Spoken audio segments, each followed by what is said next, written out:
ሰላም ጤና ይስጥልን። በአገሪቱ የተለያዩ ቀጠናዎች ፈጣንና እጅግ አነጋጋሪ የሆኑ ወታደራዊና ፖለቲካዊ ክስተቶች እየተሰሙ ነው። በምሬ ወዳጆ የሚመራው ኃይል እንደ ቅጠል ረግፏል ሲል የሀገር መከላከያ ሰራዊት አስቸኳይና ጥብቅ መረጃ አጋርቷል። በወሎ ቀጠና ከማለዳ አንስቶ የተቀሰቀሰው ከባድ ውጊያ ያው ምን ደረጃ ላይ ይገኛል? መከላከያ ምርጫውን ለማደናቀፍ ሲንቀሳቀሱ ነበር ያላቸው የፋኖ ታጣቂዎች ላይ የወሰደው ከባድ እርምጃ ዝርዝር ይፋ ሆኗል። በጎጃም ቀጠናስ የጀነራል መሐመድ ተሰማ እዝ ምን አዲስ ማብራሪያ ሰጠ? ፋኖ ብቅ ጥልቅ እያለ ነው ሲል ምን ማለታቸው ነው? ከአምባሰል ወረዳ ወጫሌ ከተማ የወጡ አሳሳቢ መረጃዎችን አሁን ይዘንላችሁ ቀርበናል። በቅድሚያም ቪዲዮ ላይክ፣ ሰብስክራይብ በማድረግ ጀምሩትም። በሌላ በኩል ከሸዋ ስንዴ የማትለምን አገረ ትግራይን እንፈጥራለን በሚለው ንግግራቸው የሚታወቁት የቀድሞ የሜቴክ ኃላፊ ሜጀር ጀነራል ክንፈ ዳኘው ፍጹም ያልተጠበቀና አዲስ መነጋገሪያ የሆነ ቃለ ምልልስ ሰጥተዋል። ጀነራሉ ትግራይ ከኢትዮጵያ የምትገነጠልበትና ሀገርነቷን የምታውጅበት ጊዜው አሁን ነው።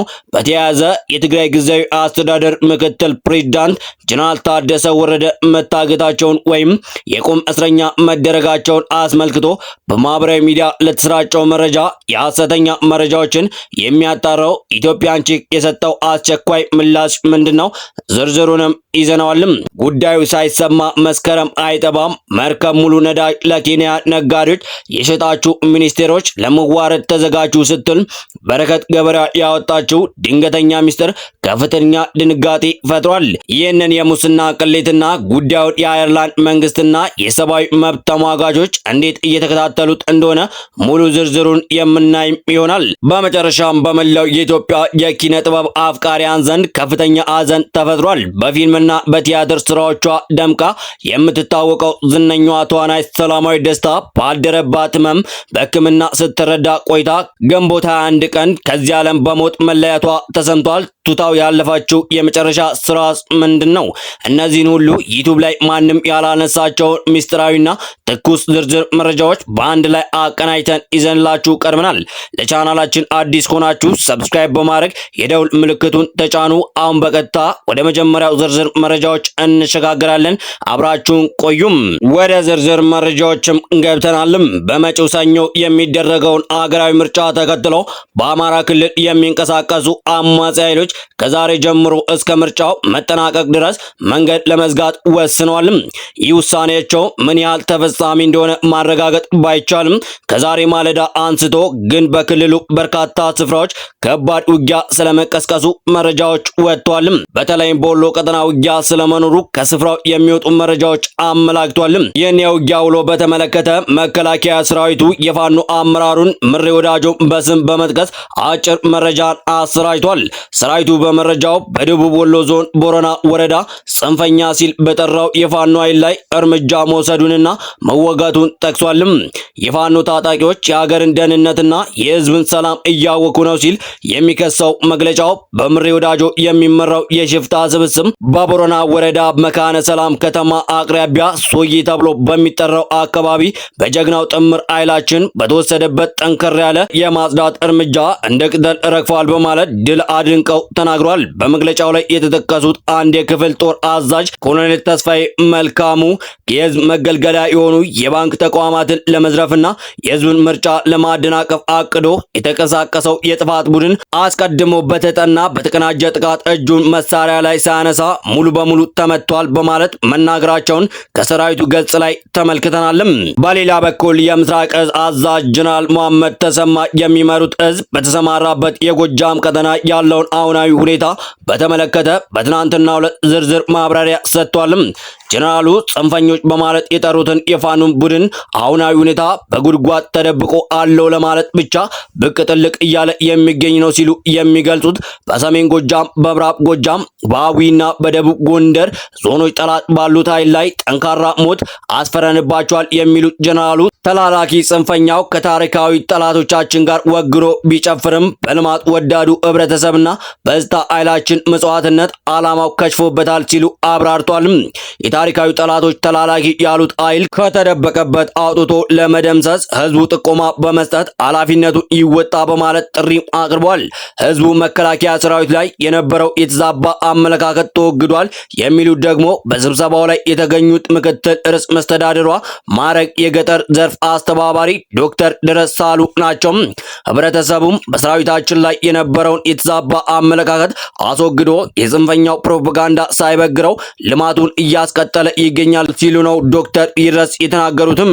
እንዲሁም ከዓመታት በፊት በሜቴክ ተቋም ውስጥ በቢሊዮን የሚቆጠር ገንዘብ በመዝረፍ ታስረው የነበሩትና በሸዋ ስንዴ የማትለምን አገር ትግራይ እንፈጥራለን በሚለው ንግግራቸው የሚታወሱ ጀነራል ክንፈ ዳኘው ዛሬም ስለ ትግራይ አገር የመሆን እያቀነቀኑ ተከስተዋል። ጊዜው አሁን ነው ብለዋል። ስለ ሻዕቢያ በሰፊው ተናግሯል። ትግራይን ከኢትዮጵያ ገንጥለን አገር እናደርጋለን በሚለው አነጋጋሪ አቋማቸው የሚታወቁት ሜጀር ጀነራል ክንፈ ዳኘው ዛሬም የትግራይ ህዝብ የኤርትራን ፈለግ መከተል አለበት ብለው ብቅ ብለዋልም። ከእስር ተፈተው መቀሌ ከገቡ በኋላ የትግራይን መገንጠል አክብረው እያቀነቀኑ የሚገኙት ጀነራሉ ጊዜው አሁን ነው ብለዋልም። ትግራይ ከኢትዮጵያ ጋር ለመቀጠል የምትችልበት ጊዜ አብቅቷል ያሉት ጀነራሉ ህወሓት መራሹን የመመከት ትግል ሀገር ለመዋለድ መጠቀም አለብን ሲሉ ተደምጠዋል።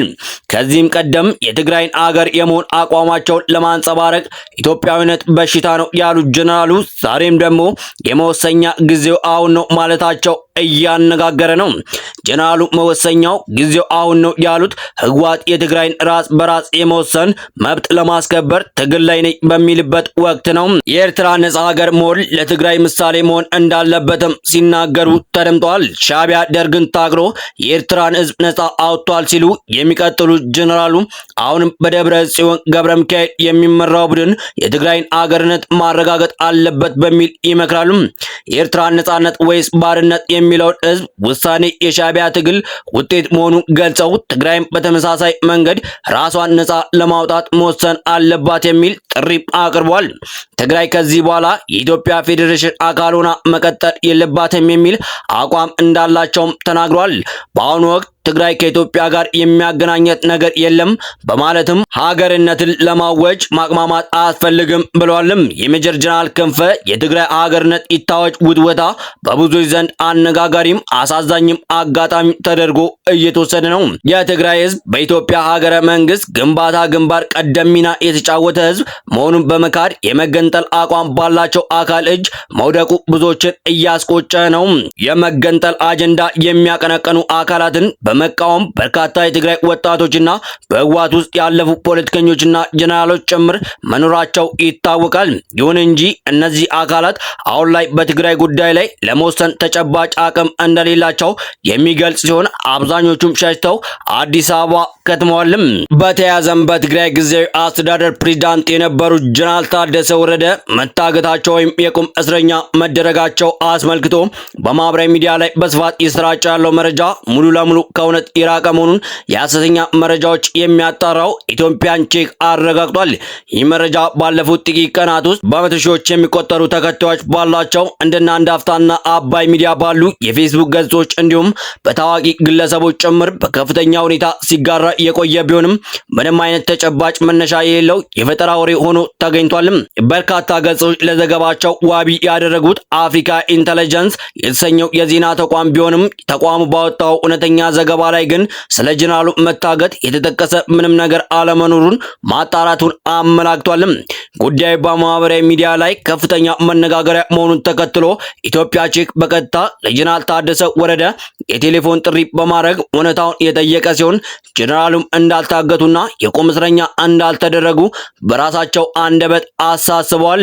ጀነራል ታደሰ ወረደ ላቀረበላቸው ጥያቄ በቀጥታ በሰጡት ምላሽ ታግታል አሊያም የቁም እስረኛ ሆናል ለሚለው አሁን እያናገርከኝ ነው፣ እኔ አልታገትኩም፣ የቁም እስረኛም አልተደረኩም። የአፍሪካ ኢንተለጀንስ ያወጣው ዘገባ ላይም እኔ እንደታገትኩም አሊያም የቁም እስረኛ እንደሆንኩ አልገለጸም በማለት ያጋጠማቸው የመፈጸማቸውን ሁኔታ በግልጽ አስረድተዋል። በአጠቃላይ የኢትዮጵያ ቼክ ዘገባ እንደሚያሳየው በማህበራዊ ሚዲያ ላይ የታዋቂ ሰዎችና የፖለቲካ መሪዎችን ስም በመጠቀም ያልሆኑትን እንደሆኑ አድርጎ ማሰራጨት የተለመደና የሐሰተኛ መረጃ ስልት መሆኑን ነው። በመሆኑም በማህበራዊ ሚዲያ ተጠቃሚዎች መሰል አጠራጣሪና የፖለቲካ ትኩሳት ያላቸው መረጃዎች ሲያነቡ የመረጃ ምንጮች ታማኝነት በትዕግስት ማረጋገጥና ያልተረጋገጡ ወሬዎችን ከመቸኮልና ከማጋራት መቆጠብ እንዳለባቸው መልእክት ያስተላልፋልም። በስተመጨረሻም በፌዴራል ፖሊስ የምትፈለገውና በረከት ገብረዋ በሚል የምትታወቀው በረከት ወርቁ አድራ በኢትዮጵያ ፍትህ ስርዓት ላይ ያላትን እምነት ማጣቷንና ጉዳዩን ወደ ዓለም አቀፍ ደረጃ እየወሰደችው መሆኑን ገልጻለችም። በረከት ወርቁ በይፋዊ የፌስቡክ ገጿ ባሰፈረችው አዲስ መረጃ ቀደም ሲል በእስር ላይ በነበረችበት ወቅት በቂ ሕክምና እንዳታገኝ መከልከሏንና በሰብአዊ መብት ጥሰት ላይ ያተኮሩ በርካታ በደሎች እንደደረሱባት ገልጻለችም። ፍርድ ቤት በነበረ ክርክርም እስከ ሰበር ሰሚ ችሎት ድረስ ለ14 ጊዜ ቀርቤ ፖሊስ ማስረጃ ባለማቅረቡ ፍርድ ቤቱ 7 ጊዜ በአስገዳጅ ፍቷት በሚል ትዕዛዝ ሰጥቶ ነበር ስትል የፍትህ ሂደቱን ተቃውማለችም። ግለሰቧ በዘገባ ላይ የድምፃዊ የቴዲ አፍሮ ማናጀር በሰላም ከተኛችበት ሆቴል ተይዛ ህገወጥ የጦር መሳሪያ ዝውውርና አደንዛዥ እጽ በሚል ያለምንም ማስረጃ መከሰሷንና ፍርድ ቤት ልቀቋት ቢልም ፖሊስ ፈቃደኛ እንዳልነበር በምሳሌነት ጠቅሳለችም። በአሁኑ ወቅት በኢትዮጵያ ውስጥ 85 በመቶ የሚሆነው እስረኛ ያለ ጥፋቱ የታሰረ ነው ስትል ወቅሳለች። በአሁኑ ወቅት ጉዳዩ በአየርላንድ የሰብአዊ መብት ተሟጋቾችና በአገሪቱ ምክትል ጠቅላይ ሚኒስቴር ቢሮ እያታየ መሆኑን የገለጸችው በረከት ነገር ወደ ዓለም አቀፍ ፍርድ ቤት ሊያመራ እንደሚችል አስጠንቅቃለችም። ማስረጃዎችን ስለያዝኩ ለዓለም አቀፍ ጋዜጠኞች አሳልፌ እሰጣለሁ ያለችው በረከት ገብረዋ መርከብ ሙሉ ነዳጅ ለኬንያ ነጋዴዎች የሸጣችሁ ሚኒስቴሮች ለመዋረድ ተዘጋጁ ስትል በከፍተኛ ባለስልጣናት ላይ ከባድ የሚስጥር መገለጥ ማስፈራሪያ ሰንዝራለችም። እውነተኛና የተረጋገጡ መረጃዎች እንዲሳችሁ ሰብስክራይብ፣ ላይክ እንድታደርጉን በአክብሮት እንጠይቃለን። ሀሳብ አስተያየታችሁን በኮሜንት አጋሩንም።